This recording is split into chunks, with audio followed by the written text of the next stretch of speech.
ফখরুল সাহেব বলেছেন মৌলবীদের কোনোদিন ক্ষমতা আসে নাই, আসার সম্ভাবনা নাই। আমি ফখরুল সাহেবকে বলবো, আপনি মৌলবাদী বলে কাকে মিন করতে চান? কে মৌলবাদী? হিন্দু মৌলবাদী, খ্রিস্টান মৌলবাদী, বৌদ্ধ মৌলবাদী, না মুসলিম মৌলবাদী? ইসলামী মৌলবাদ জিন্দাবাদ, জিন্দাবাদ। ইসলামী মৌলবাদ জিন্দাবাদ, জিন্দাবাদ। ইসলামী মৌলবাদ জিন্দাবাদ, জিন্দাবাদ। আমরা ইসলামী মৌলবাদ বিশ্বাসী।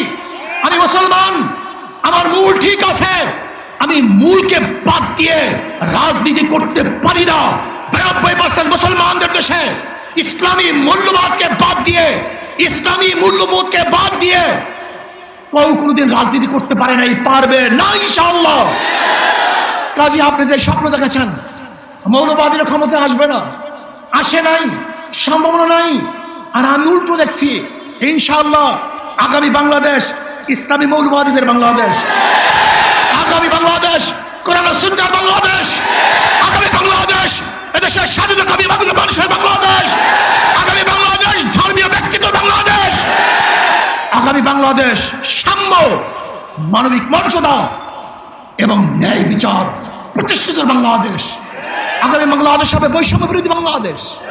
এখানে ধনী গরিব, শিক্ষিত মূর্খ, মুসলমান, হিন্দু, খ্রিস্টান, যে জেলে, তাঁতি, কামার, মজদুর, যেই সমস্ত ব্যক্তি যেখানে যেইভাবে শ্রম দেয় না কেন, প্রত্যেকের অধিকার বাস্তবায়নের বাংলাদেশ।